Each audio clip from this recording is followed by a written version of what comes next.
ऐसे हो गई हमारे दिन की शुरुआत और हम चाहते हैं कि हमारा दिन बस ऐसे ही शुरू होता रहे, क्योंकि शहरों की भाग-दौड़ भरी ज़िंदगी में हम बहुत चीज़ें मिस कर जाते हैं ना, नेचर, पानी और साथ में एक खुला आसमान जो हमें दिखता ही नहीं है। तो मुझे तो दिख रहा है ख़ैर फ़िलहाल। और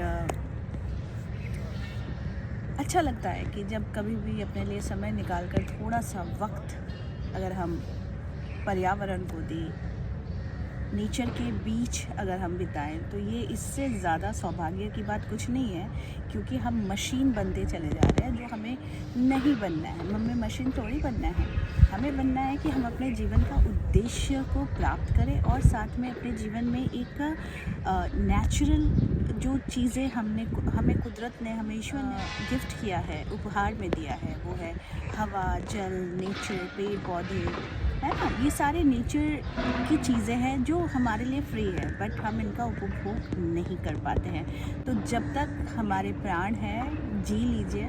पता नहीं इसके बाद की क्या ज़िंदगी होगी, क्या जीवन मिलेगा, किस योनि में हमारा जन्म होगा, हमें कुछ नहीं पता।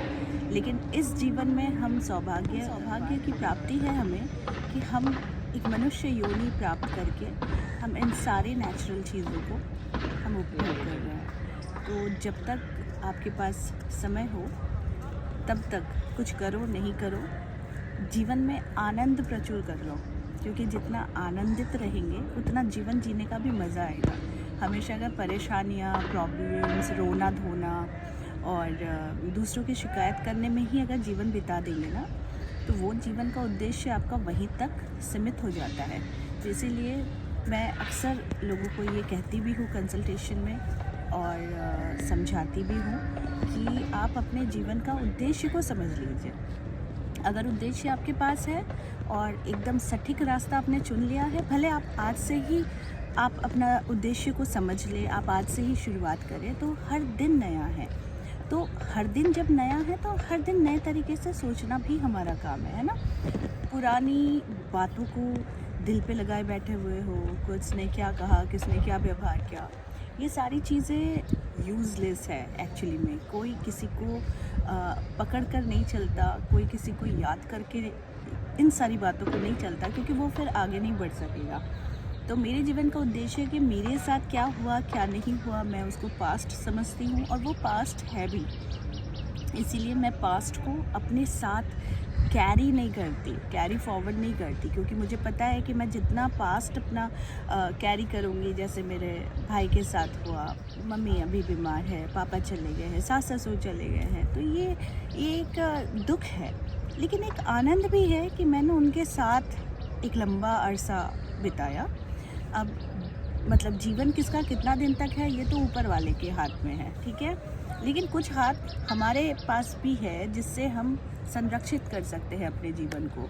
यानी जल्दी हम बीमार नहीं पड़ेंगे, जल्दी हम इन सारी चीज़ों से हम परेशान नहीं होंगे।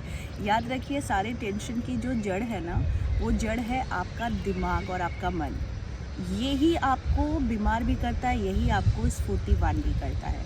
तो मैं अपने जीवन में और दूसरों के जीवन में यही प्रकाश डालती हूँ कि जितना पॉजिटिव रहो और जितना पास्ट को छोड़ो, किसने क्या बोला, क्या नहीं बोला, किसके साथ आपके रिश्ते बिगड़े हुए हैं, ये सारी चीज़ें ना सोचने का समय नहीं है। क्योंकि एक एक दिन आपके जीवन का जा रहा है, तो आप किस जीवन को किस तरीके से देखते हैं, आप अपने जीवन को किस तरीके से आगे बढ़ा कर लेकर जाते हैं, ये सारी चीज़ें आपके ऊपर डिपेंड करती है, ठीक है?